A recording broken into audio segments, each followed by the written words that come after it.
Well, Spectre.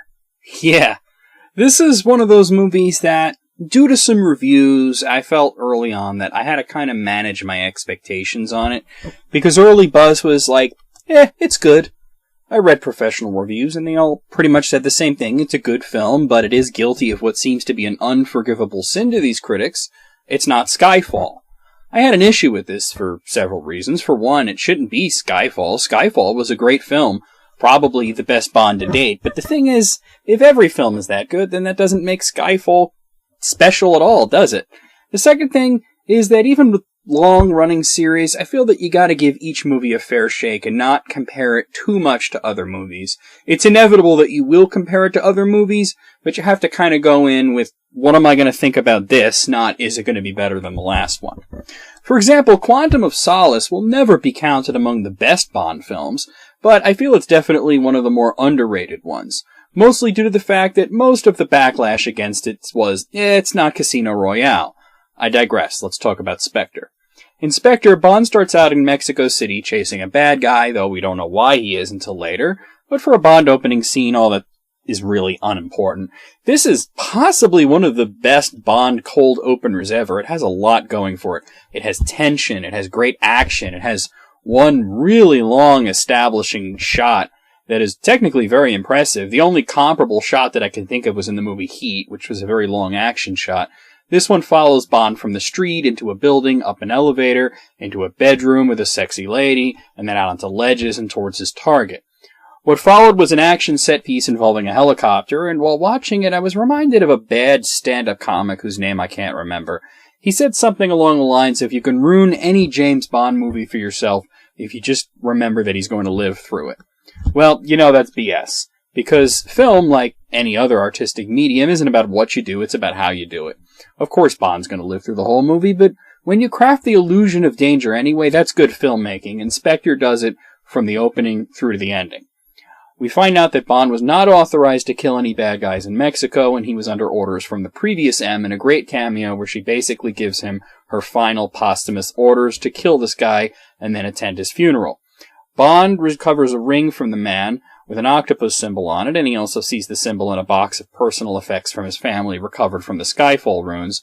So he's not only mopping up work for the previous administration, but also discovering more about his past.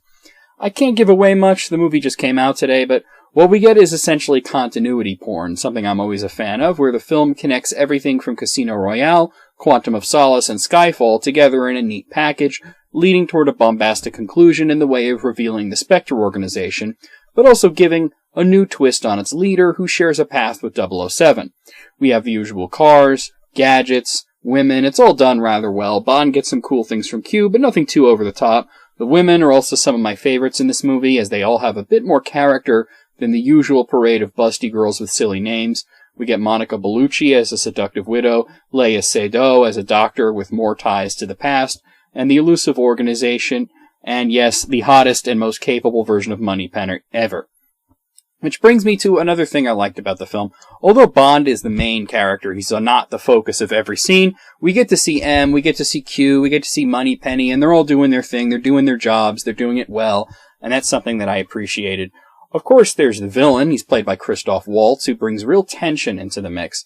Now, he's the guy, you may not think he can kill Bond, but you definitely believe that he can damage Bond, and we find out that he already has in many ways. There are, of course, a lot of shout-outs to older films. Some of them are obvious, and some are less obvious. There's some interesting visual cues that I noticed. Some of the visual cues reminded me strongly of Moonraker, From Russia with Love, Live and Let Die, Quantum of Solace, Skyfall. It seemed that every shot, there was sort of a movie that you can think of.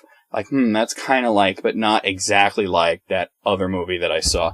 Another thing to talk about is that you may have heard Spectre follows a lot of the same story beats as Skyfall, with the themes of old espionage being phased out, and I was worried about repetition, but watching this, I realized that it's not like these struggles will just go away for MI6, and it's handled differently enough to feel like it's not beating you over the head with the same theme. They do the same thing, but they do it in a different way, which I think is basically what you have with a formula series like James Bond. Lastly, this is supposed to be Daniel Craig's last go at Bond, and I have to say he went out with class, which is more than most of the actors who've played the role can say. When it comes down to it, don't go into this expecting another Skyfall, because that would be an error. What made Skyfall work is how it started off as a deconstruction of Bond, and then it transitioned into being a reconstruction of Bond. This film is neither, but instead it's a tribute to everything that makes the series great. Spectre feels like a labor of love, and it oozes quality in every scene.